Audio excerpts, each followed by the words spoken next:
कुतिबा अलैकुमुस SIAM, इसका मतलब यह है कि किसी भी हाल में माफ नहीं है। ये भी नमाज फर्ज है, रोजा भी फर्ज है, लेकिन नमाज और रोजे में फर्क इतना है, दोनों इबादतें फर्ज हैं, लेकिन इतना है, अभी मैंने कहा ना कि नमाज किसी भी कंडीशन में माफ नहीं है, और रोजा भी किसी भी कंडीशन में माफ नहीं है। यह रुखसत है लेकिन माफ नहीं है। लेकिन दोनों में फर्क क्या है? नमाज किसी भी कंडीशन में माफ नहीं, लेकिन मर्दों के लिए, औरतों के लिए उनकी एक कंडीशन में माफ है। देख रहे हैं आप, बताने की जरूरत नहीं है, आप समझदार हैं, जानते हैं। हमारी जिन माँ बहन बेटियों को पीरियड आता है, और फितरत है, ये उनका नेचुरल मामला है, तो जितने दिन उनको पीरियड आता है, इस पीरियड में जितनी नमाजें छूटेंगी ये उन औरतों के ऊपर से माफ़ हैं। इसको वो दोबारा कज़ा नहीं करेंगी, दोहराएंगी नहीं, पढ़ेंगी नहीं, अल्लाह की तरफ से बिल्कुल माफ़।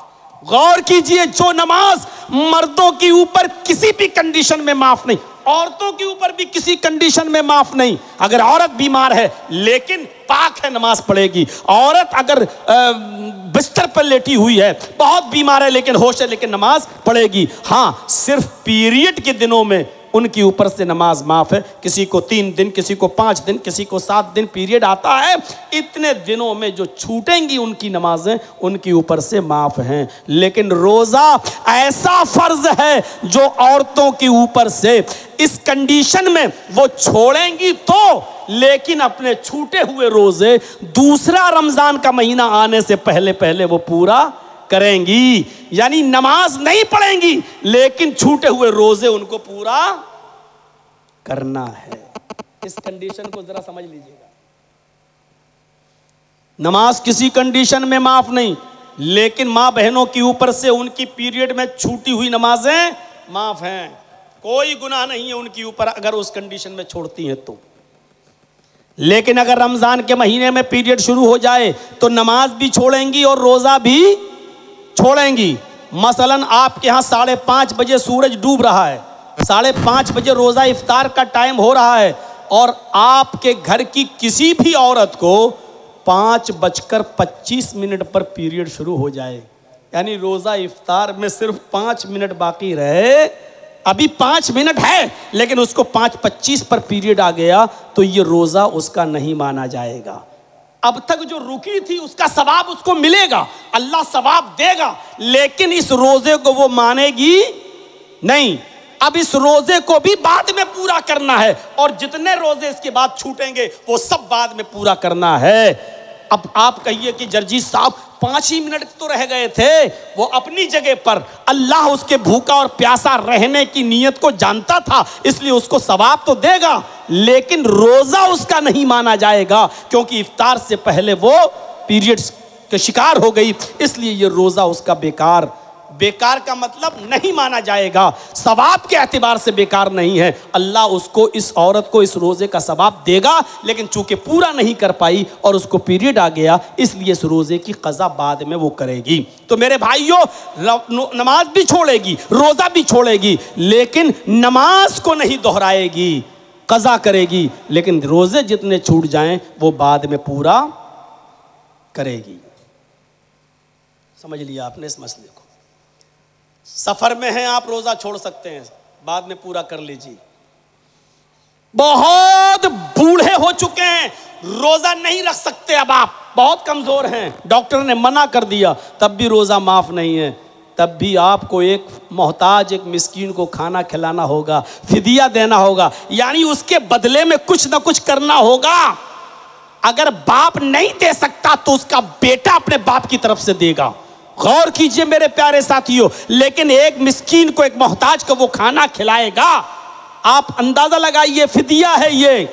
हाँ, अगर आप दाइमुल मरीज हैं, डॉक्टर ने कह दिया है कि अब आप सही नहीं होंगे, जब तक आप जिंदगी है दवा खाते रहिए, अब आप रोजा नहीं, आपको सुबह दोपहर शाम हर वक्त दवा खाना है, तब आप रोज़ा छोड़ सकते हैं। लेकिन चूंकि दायमुल मरीज़ हैं इसलिए रोज़ा तो आप ना रखें, लेकिन उस रोज़े के बदले में आपको भी एक फिदिया देना पड़ेगा, एक मिस्कीन को खाना आपको भी खिलाना पड़ेगा।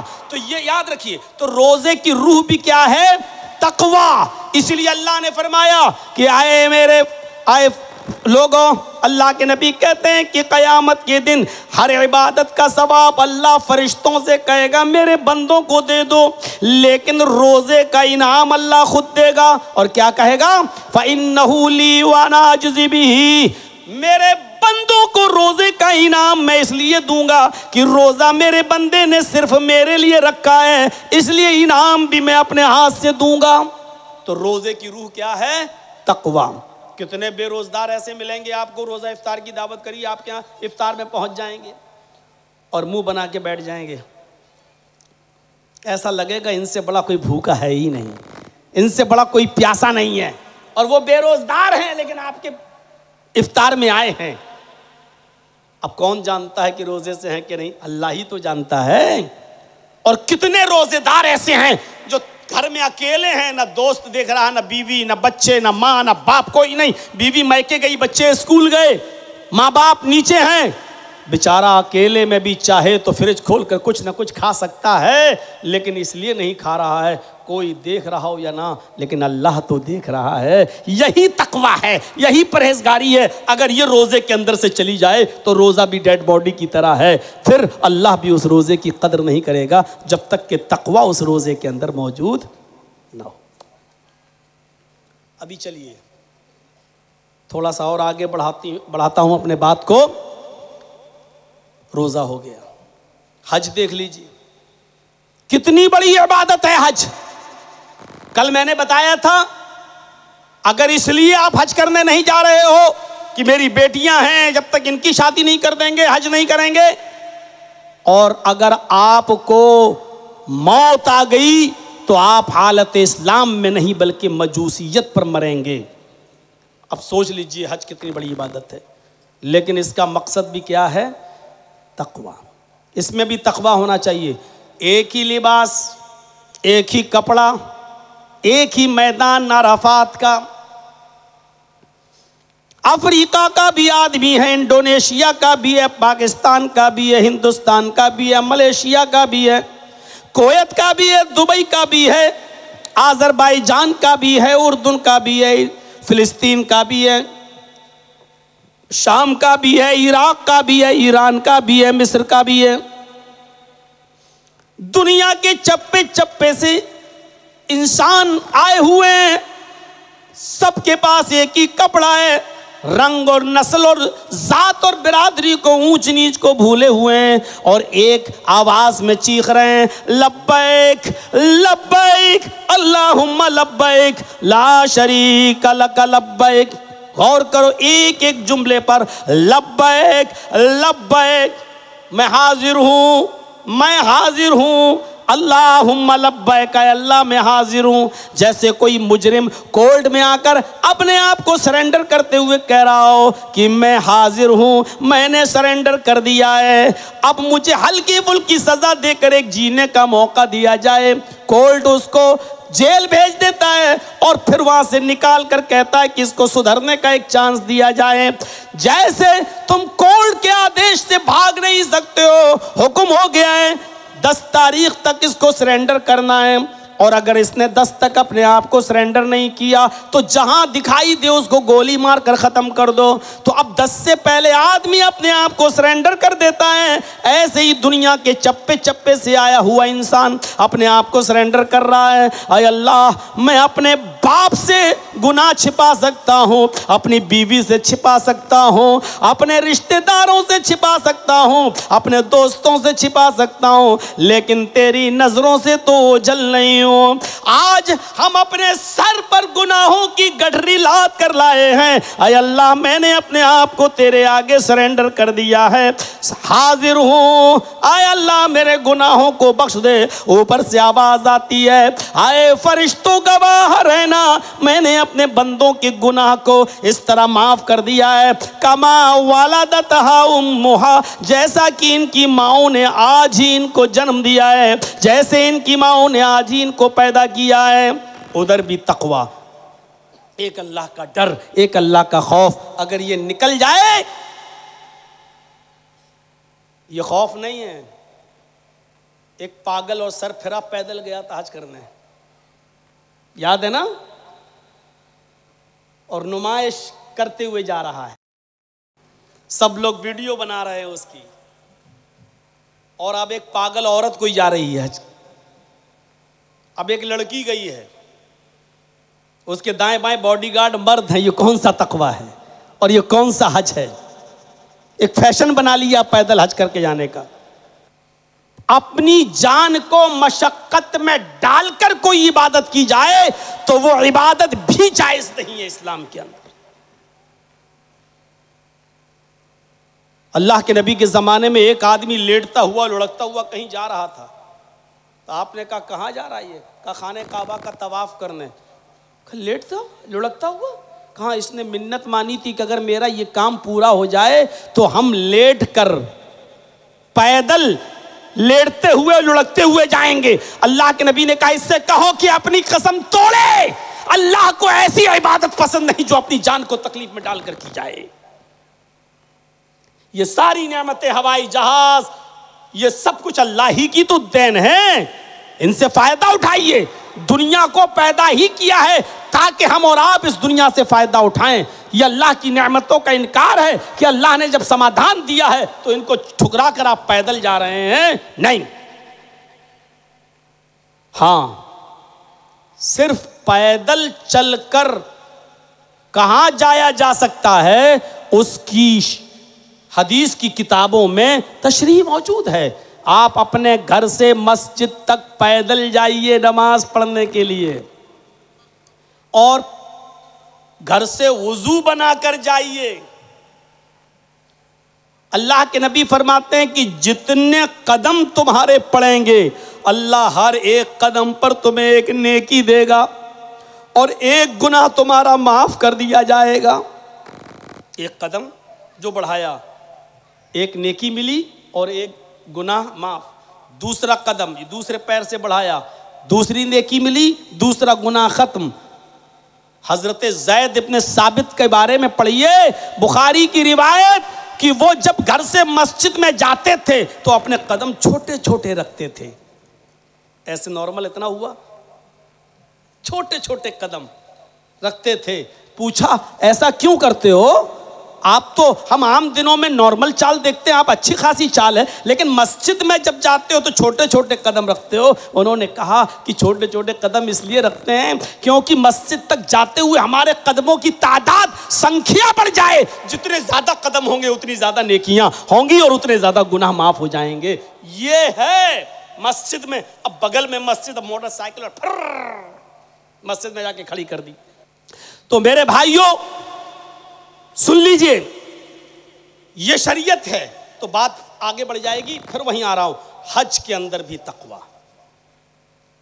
अगर कोई आदमी नुमाइश करते हुए जा रहा है, तकवा नहीं, और इस नुमाइश में वो भी शामिल है। आपके यहाँ होता कि नहीं होता हमें नहीं मालूम। हाजी साहब हज करने जा रहे हैं, रिश्तेदार आ रहे हैं, फूल डाल रहे हैं, माला पहना रहे हैं, गुलाब के फूल लेके आ रहे हैं, उनको हाजी साहब दुआ करिएगा मेरे लिए भी। और घर से लेकर स्टेशन तक हाजी साहब फूल और माला और गले में डाल के जा रहे हैं नुमाइश करते हुए। ये भी नुमाइश में शामिल है, ये भी रिया और नमूद में दाखिल है। हज उतनी बड़ी इबादत नहीं है जितनी बड़ी इबादत नमाज है। क्या कभी किसी नमाजी के गले में हार और फूल डाला आपने? तो फिर हाजी साहब के गले में क्यों डालोगे आप? ठीक है, मिठाई के डब्बे तक तो ठीक है, जब जा रहे हो लीजिए भाई, एक मिठाई का डब्बा ले लीजिए, हाजी साहब जा रहे हैं आप, अल्लाह ताला आपके हज को कबूल फरमा, ये तरीका होना चाहिए। अल्लाह ताला आपके हज को कबूल फरमाए और आप हमारी बस्ती को भी वहाँ पहुँचकर अपनी दुआओं में याद रखें। आप हमें भी अपनी दुआओं में याद रखें।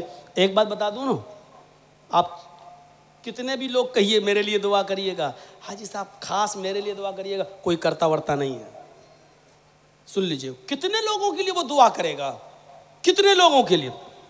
एक आम चीज, आम दुआ कहिए क्या, बस वो दुआ मुख्तसर है, आदमी कर सकता। अल्लाह मेरी बस्ती के ऊपर रहमत फरमा, अल्लाह मेरी बस्ती वालों को तू नमाजी बना दे, आय अल्लाह मेरी बस्ती वालों को किताब व सुन्नत पे चलने वाला बना दे। इसमें सब शामिल है, आप भी शामिल हो गए। आय अल्लाह हम तमाम मुसलमानों को रिज़्क़ हलाल की तौफीक अता फरमा, आय अल्लाह हम तमाम लोगों को हलाल रोज़ी खाने की तौफीक दे। ये आप दुआ, एक एक आदमी का तो आप नाम ही नहीं ले पाएंगे, नाम ही नहीं ले सकते हैं। इसलिए ये रिया नबूत में शामिल है। दिखा रहे हैं, आप जा रहे हैं नुमाइश करते हुए, नहीं होना चाहिए ऐसा।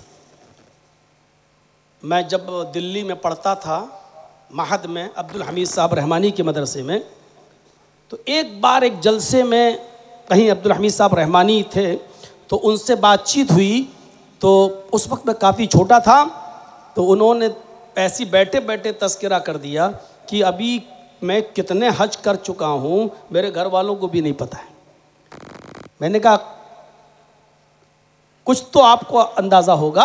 उन्होंने कहा मुझे मालूम है, मैं 22 हज कर चुका हूँ, और कब जाते थे कब करके चले आते थे पता ही नहीं चला। एक दो हज के बारे में मालूम है, लेकिन 22 हज कर चुके थे, 22 किसी को नहीं पता। तुम एक हज करने जाते हो तो ढिंडोरा पीटते हो, फूल और मालाएं पहनवाते हो, रिया और नमूद करते हो। इतना ही नहीं, अगर आपके 7, 8, 10 साल का बच्चा अगर पहला रोजा रख ले तो शानदार पार्टी होती है। क्या हुआ, मेरे बच्चे ने रोजा रखा है, रोजा कुशाई है, आज रोजा खुलवा रहा हूं मैं, मेरे बच्चे ने रोजा रखा है। अभी से ही उस बच्चे के अंदर तकब्बुर पैदा कर रहे हैं आप। आगे चलकर ये बच्चा वही काम करेगा जो आप कर रहे हैं। आपके बच्चे ने अगर रोजा रख लिया तो आप कहिए कि अल्लाह तेरे नबी का फरमान है, मैं वही कर रहा हूं। आपको ज़रूरत क्या तमाम लोगों को अपने घर पे बुला के ये बताने की कि मेरा बच्चा रोज़े से है, आज मेरे बच्चे का पहला रोज़ा है। ज़रूरत क्या है इस बात की कि आपके बच्चे ने कुरान मुकम्मल कर लिया, नाजरा पढ़ लिया है। अब आप तमाम लोगों को बुलाएंगे आप, और अपने घर पे बुला के खाना खिलाएंगे और ये बताएंगे कि मेरे बच्चे ने नाजरा मुकम्मल कर लिया, या खाना खिलाएंगे इसलिए कि आपके बच्चे ने हाफजा कर लिया है। सुन लो, इस्लाम के अंदर सिर्फ 2 किस्म के खानों की इजाज़त है, तीसरे किसी खाने की इजाज़त नहीं है, किसी चीज की दावत की इजाजत नहीं है। इस्लाम के अंदर शादी के बाद लड़के को परमिशन है कि वो वलीमा कर सकता है, लड़की वालों को वो भी नहीं। कल मैं बता चुका हूं, लड़के को सिर्फ इतनी इजाजत है कि वो शादी के बाद बीवी के घर पे आ जाने के बाद उससे 2-4 मीठे बोलने के बाद वो जब चाहे तब वलीमा कर सकता है, और वलीमे में उसको इजाजत है कि वो 1000 को खिलाए चाहे 100 को खिलाए, वलीमे की इजाज़त है। वो 2 दिन भी खिलाए, 4 दिन भी खिलाए, 7 दिन भी खिलाए, 10 दिन भी खिलाए, उसको इजाज़त है।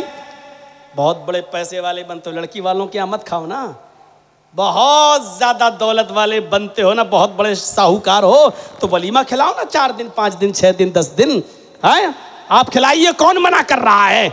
लड़के वालों को परमिशन है कि वो वलीमा खिला सकते हैं लड़का। एक खाना ये, और दूसरा खाना अकीके का है, 7वें दिन अकीका होगा, और उस दिन आप रिश्तेदारों को बुला सकते हैं, लेकिन आपके इस अकीके में गरीब लोगों का आना ज़रूरी है। सिर्फ आपने रिश्तेदारों को बुला लिया और अपने यार दोस्तों को बुला लिया और गरीब आपके यहाँ नहीं आए तो आपका अकीका नहीं माना जाएगा, क्योंकि अकीके के अंदर आपके दोस्तों हबाब भी आएंगे, रिश्तेदार भी आएंगे। हाँ, आपके इलाके में जो गरीब हैं, मिस्कीन हैं, उनको भी आप दावत देंगे और वो भी आपकी दावत में आएंगे। इन 2 खानों के अलावा तीसरे किसी खाने की इजाजत नहीं है इस्लाम में। हाजी साहब हज करके आए, खाना खिला रहे हैं, क्यों? इबादत तेरे ऊपर हज फर्ज तक कर लिया, अब तू खाना क्यों खिला रहा है? रोजा इफ्तार कराया जा सकता है, वो खाना नहीं है, इफ्तार कराने का सवाब है। अल्लाह के नबी ने फरमाया जिसने किसी को एक रोजा इफ्तार कराया, जिसने किसी को इफ्तार कराया तो उस इफ्तार कराने वाले को भी उतना ही सवाब मिलेगा जितना उस आदमी को रोजे का मिल रहा है, और उसके रोजे में कमी नहीं होगी। तो रोजा इफ्तार कराया जा सकता है, इसकी हदीस मौजूद है, लेकिन खतने का खाना जायज़ नहीं है। इसी तरीके से हाजी को भी इजाज़त नहीं है कि वो हज करके आए और पूरे मोहल्ले की दावत दे। हमारे यहाँ तो अभी 10-15 साल पहले ऐसा होता था कि हाजी साहब हज करके आते थे तो वो खाने की दावत भी देते थे, और हज करने के बाद जब आएंगे तो पहली नमाज हाजी साहब पढ़ाएंगे। उनको आगे बढ़ाया जाता था कि आप नमाज पढ़ाइए। क्यों साहब? कहीं नहीं लिखा कि हाजी साहब हज करके आए और फिर वो नमाज पढ़ाएं, कहीं नहीं लिखा कि हाजी साहब आए और वो खाना खिलाएं। मेरे भाइयों, बाप का खुशी में खिलाना जायज़ है तो खुशी में तो आप जब चाहें तब खिला दें, कोई रुकावट नहीं है, जब चाहें तब बुला दें आप खिलाएं, लेकिन उसको ये ना कहें कि हज का खाना है। हज का खाना नहीं, आप खुशी से कुछ लोगों को बुलाकर जब चाहें तब आप दावत कर दें, लेकिन उसको हज का खाना ना कहिए। तो मेरे भाइयों, ये रिया नमूद में दाखिल है, ये इबादत की रूह मिट रही है और डेड बॉडी हो रही है। एक चीज़ की तरफ और इशारा करूंगा और आगे बढ़ूंगा फिर मैं अपनी बात को। नमाज हो गया, रोज़ा हो गया, हज हो गया, कुर्बानी। कुर्बानी भी इबादत है। अल्लाह के नबी ने फरमाया जो कुर्बानी की ताकत रखता हो और इसके बावजूद वो कुर्बानी ना करे, वो हमारी ईदगाह में ना आए। फला यक़रब न मुसल्लाना, वो लोग हमारे ईदगाह में ना आए। कुर्बानी की अहमियत बहुत ज़्यादा है, लेकिन अल्लाह के नबी सल्लल्लाहु अलैहि वसल्लम कुरान ने यहाँ पर भी कह दिया लन यनालल्लाह लुहूमुहा वला दिमाउहा वलाकिन यनालुहु तक़वा मिनकुम। लोगो, तुम जो कुर्बानी करते हो, कुर्बानी के जानवर पर छुरी चलाते हो, कुर्बानी के जानवर का गोश्त और उसका खून अल्लाह को नहीं पहुंचता है, वो अल्लाह तक नहीं जाता है, बल्कि अल्लाह तुम्हारे दिलों का तक़वा देखता है। वलाकिन यनालुहु तक़वा मिनकुम, अल्लाह खौफ देखता है किस नीयत से तुम कुर्बानी कर रहे हो, किस दिल से तुम कुर्बानी कर रहे हो। अगर आपने गांव वालों को दिखाने के लिए कुर्बानी की कि माशाल्लाह वो लोग कहें 50,000 का बकरा लाए हो, 40,000 का बकरा लाए हो, अगर इस नीयत से कुर्बानी की तो मुंह पे मार दी जाएगी। मेरे भाइयों, कुर्बानी के अंदर भी तक़वा देखा जाता है। कोई भी इबादत है, इबादत की रूह तक़वा है। अब ये मेरी तमहीदी तकरीर का एक हिस्सा हुआ कि कोई भी इबादत अगर आप कर रहे हैं उसकी रूह तक़वा है। अगर तक़वा उसके अंदर से निकल गया तो इबादत बेकार। रूह है तक़वा। अब तक़वा निजी जिंदगी में भी आना चाहिए, तक़वा औलाद के सिलसिले में भी आना चाहिए, तक़वा अपनी बीवी के सिलसिले में भी होना चाहिए, तक़वा खाने और पीने के मामले में भी होना चाहिए। तक़वा का मौजू बड़ा वसी है, एक एक मिसाल दे रहा हूं। तक़वा अपनी निजी जिंदगी में भी आना चाहिए, यानी खुद भी अल्लाह से डरना चाहिए। या अय्युहल्लज़ीना आमनू क़ू अनफुसकुम व अहलीकुम नारा, यही आयत पढ़ी थी मैंने खुतबे के बाद। या अय्युहल्लज़ीना आमनू क़ू अनफुसकुम व अहलीकुम नारा, ऐ ईमानो वालो, तुम अपने आप को भी जहन्नम की आग से बचाओ और अपने अहलो अयाल को, अपनी बीवी बच्चों को भी जहन्नम की आग से बचाओ। नबी अकरम जनाब मोहम्मद रसूलुल्लाह के तक़वे का हाल ये था कि आपने अपनी लौंडी को आवाज दी। लौंडी मतलब खादिमा। अरब के अंदर लड़के और लड़कियां बेचे और ख़रीदे जाते थे, तो जो लड़के ख़रीदे जाते थे उनको ग़ुलाम कहा जाता था, और जो लड़की ख़रीद ली जाती थी उसको लौंडी कहा जाता था। अल्लाह के रसूल ने तो कोई ख़रीदी नहीं, लेकिन किसी ने ख़रीद कर नबी को लौंडी दे दी खिदमत करने के लिए कि तुम जाओ और नबी की खिदमत करो, तो वो लौंडी कहलाती है। तो एक लौंडी थी अल्लाह के नबी सल्लल्लाहु अलैहि वसल्लम के पास, जो नबी के घर का काम कर दिया करती थी। तो आपने उसको आवाज़ दी और आप अपनी बीवी के गोद में सर रखकर लेटे हुए थे, और बीवी का नाम गालिबन हज़रत उम्मे सलमा है, मैं थोड़ा सा कंफ्यूज हूं कि वो आयशा थी या उम्मे सलमा। जहां तक मेरा गालिब गुमान है, बुखारी की रिवायत है कि वो उम्मे सलमा थी। तो उम्मे सलमा की, और मैंने गालिबन कह दिया, तो आयशा भी हो सकती हैं, लेकिन मुझे जहां तक यकीन है और जहां तक मेरा जहन काम कर रहा है तो मैं उम्मे सलमा समझ रहा हूं। उम्मे सलमा की गोद में सर रखे हुए थे और आपने आवाज दी लौंडी को, उसने आवाज तो सुन ली लेकिन आई नहीं। आपने दोबारा आवाज दी, उसने दोबारा भी सुन लिया लेकिन आई नहीं। तीसरी बार आवाज दी, सुन लिया लेकिन नहीं आई। आपने अपनी बीवी उम्मे सलमा से कहा, उम्मे सलमा जाओ जरा देखो तो कहां चली गई। उम्मे सलमा ने जैसे ही गेट खोला, दरवाजा, तो वो बाहर बैठी है और बकरी के बच्चे के साथ खेल रही है। बकरी के बच्चे के साथ होता है, बहुत से लोग बकरी के बच्चे को गोद में लेते हैं, खेलते हैं, वो खेल रही थी। तो उम्मे सलमा ने कहा, तुम्हें अल्लाह के रसूल ने आवाज दी, क्या तुमने सुना नहीं? उसने कहा सुन लिया था। कहा तीनों आवाजें सुन ली? कहा जी। फिर तुम आई क्यों नहीं? सर नीचे। सच तो बोल दिया लेकिन पूछा आई क्यों नहीं, तो सर नीचे कर लिया, क्योंकि कोई जवाब नहीं था और झूठ बोल नहीं सकती थी। अगर झूठ ही बोलना था तो पहले कह देती कि हमने सुना ही नहीं। उस जमाने की लौंडियां भी, काम करने वालियां भी सच झूठ से इतनी नफरत करती थी। कहां आवाज सुनी, फिर आई क्यों नहीं, सर नीचे कर लिया, क्योंकि जो जवाब देती वो झूठ होता। जानबूझ के नहीं आई। कहा ठीक है, चलो बुला लिया। चलो तुम्हें अल्लाह के नबी बुला रहे हैं। तो अल्लाह के रसूल सल्लल्लाहु अलैहि वसल्लम ने उससे पूछा, क्या तुमने मेरी आवाज सुनी? हजरत उम्मे सलमा कहती हैं कि अल्लाह के रसूल, इसने आपकी तीनों बार आवाज सुन ली लेकिन फिर भी नहीं आई। आपने कहा उम्मे सलमा अब तुम खामोश हो जाओ। आए लौंडी, क्या तूने मेरी आवाज सुनी थी? उसने कहा जी। दूसरी भी आवाज सुनी थी? कहा जी। तीसरी भी सुनी थी? कहा जी। देख रहे हैं, उम्मे सलमा नबी की बीवी हैं, नबी से कह रही हैं कि आपकी आवाज सुन चुकी थी फिर भी नहीं आई। तो अल्लाह के रसूल ने उम्मे सलमा की बात पर कान धरते हुए फौरन उसको सजा नहीं दी, बल्कि तहकीक कर रहे हैं। उससे भी पता ये चला कि जब तक दोनों की बातें न सुन ली जाए किसी को फैसला नहीं करना चाहिए। कोई भी आदमी उल्टी सीधी बात आपसे कह सकता है, इसलिए कोई आदमी कहे जर्जी साहब मेरी बीवी ऐसी है, बस हो सकता है तुम जो बोल रहे हो सही हो, लेकिन जब तक तुम्हारी बीवी की भी बात नहीं सुनेंगे तब तक हम कैसे कहते हैं कि तुम सही बोल रहे हो या वो सही बोल रहा है। ये होना चाहिए मेरे भाई, जो दोनों तरफ से बात सुननी जानी चाहिए। अल्लाह के नबी की बीवी कह रही है कि आपकी बात सुनी हो फिर भी नहीं आई। आपने कहा बस अब तुम बताओ, तुमने सुनी? हाँ। दूसरी भी सुनी? हाँ। तीसरी बार भी सुना? हाँ। फिर क्यों नहीं आई? कहा बस वैसे ही नहीं आई।